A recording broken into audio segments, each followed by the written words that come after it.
as Senator Gloria Orwoba, giving my views as Senator Gloria Orwoba. I do not see any chains around me, Mr. Speaker, and let it be known to the public that what I speak here represents on my beliefs and my opinions. I do not speak for anybody. So, Mr. Speaker, as I was saying, a cult is a social movement.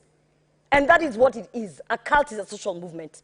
And we have so many people who are opening up all sorts of establishments in the guises of religious institutions. Not only churches, but also all sorts of things, including mosques and what they plan to, they call religious schools and things like that. We all know, particularly some of us who are Christians, we know what the church looks like. So, Mr. Speaker, today I want to say this.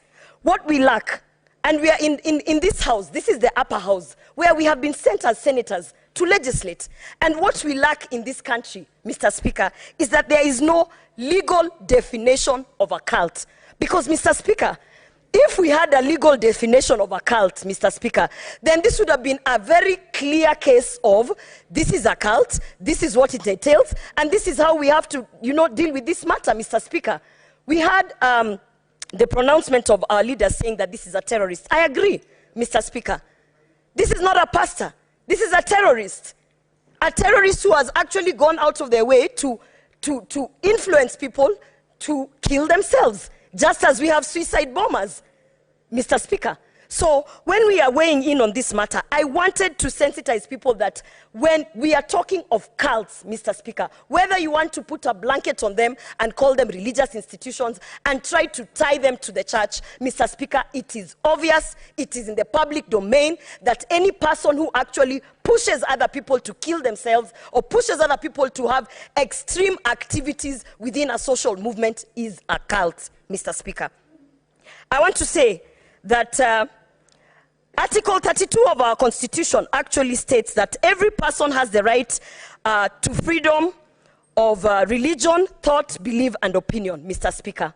But every right also, you cannot stand up and say you have the freedom of belief and religion, yet actually what you're hiding behind is acts of terrorism, Mr. Speaker. And so therefore, when we are looking at this case, and for me, Mr. Speaker, I actually push that we have a commission of inquiry, because this is an act of terrorism. This is a situation where we have actually had a terrorist sitting in a county somewhere, recruiting people into terrorist activities, and therefore it must be dealt with as an act of terrorism, Mr. Speaker. Mr. Speaker,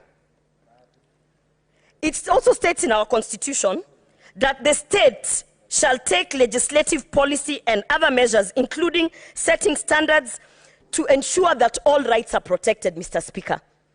And so, on this particular matter, what the state should do and continue to do is ensure that the right to life is protected, Mr. Speaker. This is... Senator Gloria, your time is up. Point out. Resume your seat, Senator. Resume your seat, Senator Gloria. Senator Hamida, you've got your 5 minutes running now. She was doing definitions.